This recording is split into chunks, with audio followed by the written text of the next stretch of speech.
Thanks to some court documents, we have some factual, actual Xbox Game Pass revenue. Who doesn't love a good court case? Everything from the Twitters to Apple to everybody. When they go to court, the onion gets peeled back and we get some really in-depth look at how just basically companies are run. And Microsoft is no different here. And as they go to battle against basically the regulatory bodies of saying, hey, let us buy Activision for nearly $70 billion dues, the company really has to be pretty forthcoming about what is going on in the books, the financial data, which is odd because we don't get this information in their financial reporting, but we are getting it out of the court cases. Now, thanks to their Brazil court battle, Microsoft provided some information we have not seen before, and as that case is now closed, a lot of the documents have been made public, and we have a better look at what is going on in the world of Xbox and the Game Pass. So let's just start it off here, and Tweaktown did a great job. Actually, they translated a bunch of this document, and so what we are looking at here is Microsoft is officially saying on the console side, Xbox Game Pass in 2021. Now that is important to remember calendar year because Microsoft typically operates on a fiscal year, but on a calendar year basis, Microsoft says that Xbox Game Pass brought in $2.9 billion. So that is pretty important because that rounds out to about 18% of Xbox's total revenue. It's actually, honestly, a little bit lower than I thought that it would be, but it is about 18%.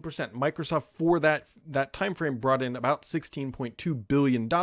And here's the Tweaktown graph that shows off it a little bit more easier to understand. So you can see nearly $3 billion is in Xbox Game Pass revenue and how everything else breaks down. That's got to remember, Xbox Live Gold is in there. You got just generic and revenue generating game royalty sales. So if you buy a physical copy or whatever digital copy, Microsoft gets a percentage of that.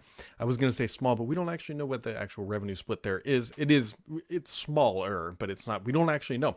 And then of course you have just everything else that adds up to create the Xbox gaming unit. So this kind of gives you a breakdown that is actually a little bit smaller than you might expect, considering how much Microsoft is pushing it. Now keep in mind that Xbox Game Pass is an annual reoccurring revenue, which is the juiciest kind of revenue to exist in the industry. It's exactly like it sounds. They know that every year, as long as the service is online, roughly speaking, they're going to get about $2.9 billion from their subscriber base. So it's really, really important to keep growing that, which is why this is such a big deal.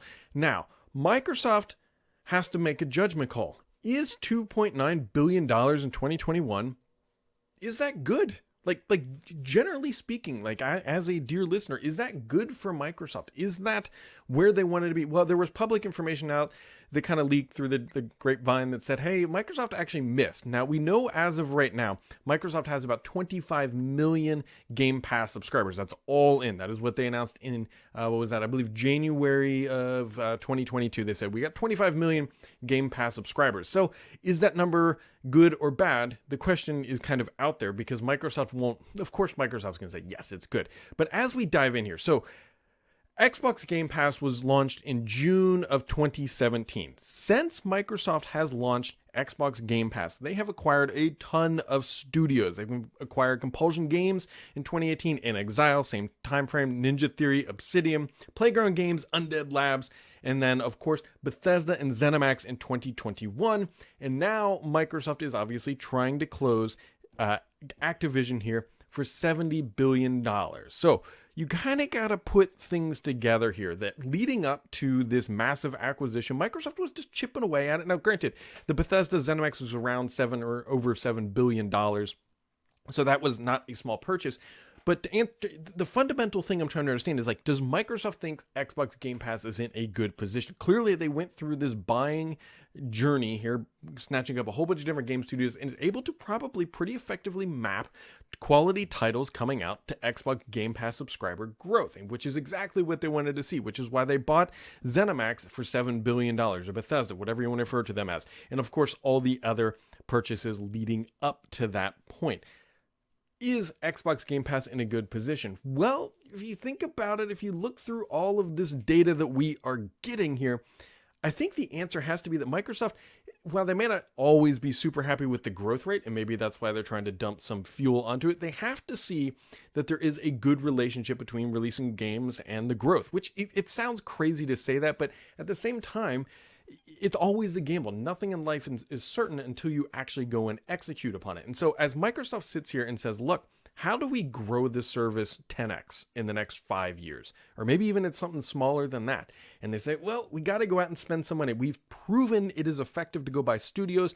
And that is how it led up to the conversation of spending $70 billion. That is nearly $70 billion. And that is Microsoft's vote of confidence that says, yes, this is actually viable and something that we can do. And it's more so than that. I believe fundamentally that Microsoft sat down, and when they were looking at trying to justify this, they say we have a once in a generational opportunity to become the Netflix of games. This opportunity will never exist again, because once it's established, whoever it may be, and obviously we know it's not going to be Google, and Netflix is honestly trying to get into it. Apple's got its own little thing. There's Luna, and PlayStation is obviously playing around in that sort of arena as well.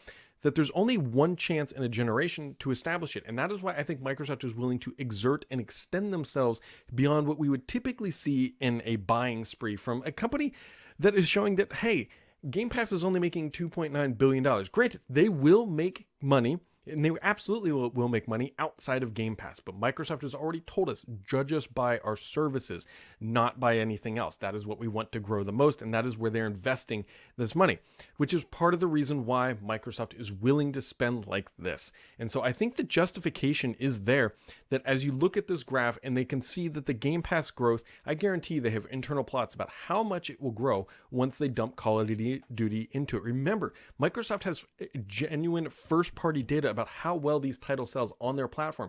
They can look at everybody who's in Game Pass. I'm probably a pretty good example of this.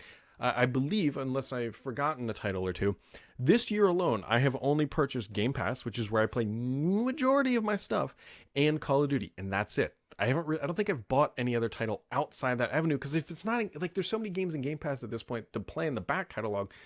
Yes, there's other titles that are appealing, but at the same time, it's like, well, I can go, I don't have to spend any more money, and I can go play the titles that I'm already using. And I guarantee Microsoft very, very closely analyzed for, like, we'll just call it Brad demographic of people in Game Pass and Call of Duty, and it's significant, which again justifies this acquisition. Now, of course, we cannot forget the other angle that Microsoft is pushing with all this: mobile. Microsoft does not have a massive, really footprint in mobile outside of productivity, your Outlook and the Office 365 applications. On the gaming side, pretty much non-existent. And so that is another big avenue for Microsoft to really kind of move with this model.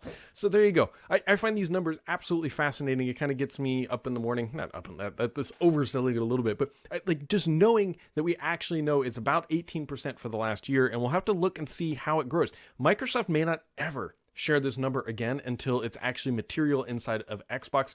So 18% is what we're at today, and obviously Microsoft is looking to grow that. And if Microsoft does grow that, and if more data, which I think we will get more data here as we see more regulatory bodies issue judgments and release documentation, make sure to keep it subscribed here, because the only BS on this channel is me.